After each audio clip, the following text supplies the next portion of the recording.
There are certain sounds you never forget after the military. Helicopter blades, emergency alarms, boots running across concrete at 2 a.m. And for me, my daughter crying through a broken phone connection. I was stationed in eastern Poland when the call came. Rain hammered against the barracks windows while half my unit slept. It was 1:14 a.m. local time. I almost ignored the unknown number. Almost. Hello. At first I heard nothing except heavy breathing. Then Mom, Lily, my 8-year-old daughter, crying so hard she could barely speak. Every muscle in my body tightened instantly. Military instincts don't disappear when you become a mother. If anything, they get sharper. Lily, what happened? Thunder cracked loudly through the phone. Then came the sentence that changed everything. Grandma locked me outside. I stood up so fast my chair crashed backward onto the floor. What? She said I scared Chloe. Lily's voice trembled violently. And Grandpa said I needed to learn a lesson. Rain pounded through the speaker. My daughter was outside, alone, terrified, in a storm. Something cold entered my chest. Not panic. Worse. Control. People think military training makes you emotionless. That's not true. It teaches you how to stay functional while furious. Listen to me carefully, I said, calmly. Where are you right now? I'm near the garage. She sniffled hard. It's cold. I checked the time instantly. 1:16 a.m. How long have you been outside? Silence. Then softly, I don't know. That terrified me more than anything else, because children lose track of time when fear takes over. I grabbed my keys immediately while pulling on combat boots. My roommate woke up instantly. Darcy, my daughter's in danger. That was all I said. And within 30 seconds, 3 soldiers were awake. That's another thing civilians don't understand about military people. When families threatened, we move fast. I called my parents repeatedly while sprinting toward the operations office. No answer. Straight to voicemail. Again, again, again. Nothing, which meant one of two things. Either they didn't hear the phone, or they were ignoring me intentionally. Honestly, I already knew which one it was, because my parents had always loved my niece Chloe more than Lily. Always. Chloe was loud, athletic, confident, the golden grandchild. Lily was quieter, sensitive, bookish, the kind of child cruel adults call dramatic because she feels things deeply. And my mother hated emotional children, especially girls. Growing up, I heard the same phrases constantly. Stop crying. You're too sensitive. Learn to toughen up. I joined the army partly because of that house, because surviving emotionally cold parents trains you for almost anything, including war. At 1:22 a.m., I finally reached my father. He answered sounding annoyed. Annoyed? What? I nearly exploded. Instead, I lowered my voice dangerously. Why is Lily outside? Silence. Then a sigh. She needs consequences. Consequences? For an 8-year-old in a thunderstorm, what did she supposedly do? She upset Chloe. My jaw tightened instantly.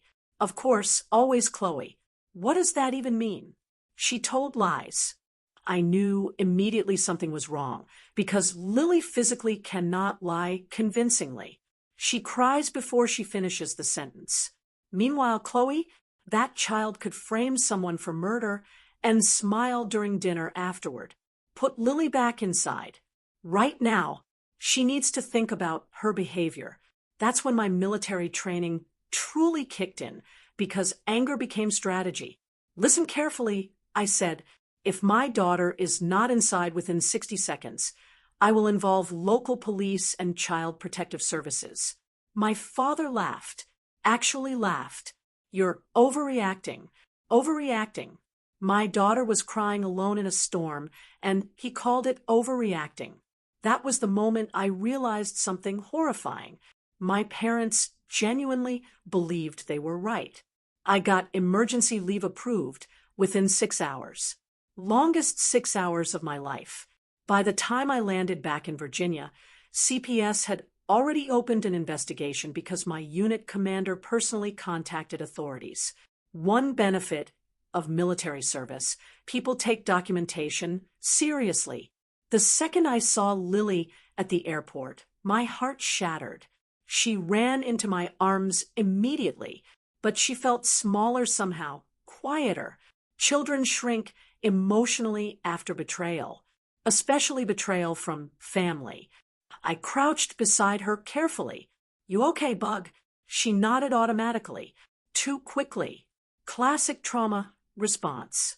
Then I noticed bruising near her elbow. Small, yellowing, older than the storm incident. Cold rage entered my bloodstream instantly. Where did that come from? Lily froze, eyes dropping immediately. I fell. Another lie, a terrified one. And suddenly, this wasn't about one night anymore. This had been happening longer than I realized. Much longer. CPS investigator Elena Ruiz met me later that afternoon. Sharp woman, mid-40s, no-nonsense energy. She opened a thick folder slowly and said the sentence every parent fears hearing. "There's more." Inside the folder were school counselor reports. 7 of them. My stomach dropped immediately. Reports describing anxiety, fear of punishment, nightmares, emotional withdrawal after weekends with grandparents. One report included a sentence that made me physically sick. Lily expresses fear that adults won't believe her because Chloe is the favorite. I stopped breathing for a second because she understood it. At 8 years old, my daughter already understood favoritism, scapegoating, isolation.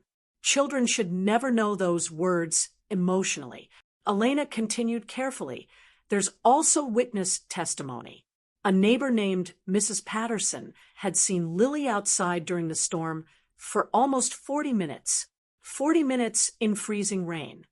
I closed my eyes slowly, trying not to lose control inside a government office. Military training again. Control the reaction. Complete the mission. Hen fall apart later. What exactly happened that night? I asked quietly. Elena slid another statement toward me. According to Chloe, Lily supposedly broke her new tablet during an argument. My parents immediately believed her, punished Lily without asking questions, and locked her outside until she learned accountability. But here's the problem. The tablet wasn't broken by Lily. 2 days after the incident, Chloe confessed. Not because of guilt, because another child overheard her bragging. Turns out Chloe broke the tablet herself after getting angry during a game, then blamed Lily because, and this part still disgusts me, she knew Grandma would believe her. Silence filled the office. Even Elena looked disturbed, because that sentence revealed everything. This wasn't one misunderstanding. This was a family system. One child protected, another sacrificed, and suddenly my entire childhood made horrible sense too, because I was the Lily once. My parents expected forgiveness. That was the funniest part. When I arrived at their house 3 days later, my mother actually looked offended. Offended? You involved CPS? I stared at her across the kitchen table, trying to understand how someone could lack this much self-awareness. You locked my child outside during a thunderstorm. She needed discipline. No, I answered coldly. You needed control. That shut her up briefly. My father entered the kitchen moments later, already defensive. You're blowing this out of proportion. Out of proportion. Interesting phrase. Because military police work teaches you something important. Abusers almost always minimize damage after getting caught. She could have gotten hypothermia. She was fine. No, she survived. Those are different things. I placed the counselor reports on the table one by one, then the CPS documents, then photographs. My mother's face slowly changed because evidence destroys denial. She's been terrified of you for months. I said quietly, silence. She has nightmares before visiting this house. More silence. And you know the worst part? I leaned slightly closer. She still wanted you to love her. My mother looked away immediately. Good. For the first time in her life, I wanted her uncomfortable. Then came the final blow. I handed them legal paperwork. My father frowned. What is this? Emergency guardianship revocation. Their faces dropped instantly. You're keeping her from us? I looked directly at him. No. Pause. You did that yourselves. And honestly, that should have been the ending. But life rarely ends cleanly. 2 weeks later, Mrs. Patterson, the neighbor, sent me security footage from the storm night. And what it showed changed everything permanently. Not only had Lily been outside for 40 minutes, my parents turned off the porch light after 15. My daughter sat alone in darkness while thunder shook the neighborhood. I watched the footage once. Only once, because after that, I couldn't breathe properly. There's rage. And then there's parent rage, the kind that rewires your nervous system permanently. I almost drove straight to their house that night. Almost. But revenge without control becomes self-destruction. The army taught me that, too. So, instead, I did something colder. I disappeared completely. No calls, no holidays, no updates, no photos, nothing. And eventually my parents realized something terrifying. The child they treated as disposable grew up into the only person standing between them and loneliness. It's been 3 years now. Lily is 11. She laughs easier again, sleeps better, trusts adults more carefully, but she trusts. That matters. Sometimes she asks about my parents. Not often, but sometimes. And every time, I tell her the truth. Family protects you.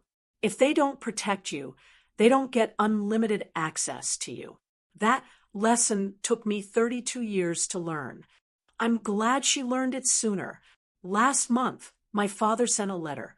No apology, just excuses. Classic him. I burned it without finishing the second page, because healing doesn't always look like forgiveness. Sometimes it looks like finally refusing to hand broken people another weapon. And if my military career taught me anything, it's this. You don't keep dangerous people close simply because they share your blood, especially when the person they hurt most is your child.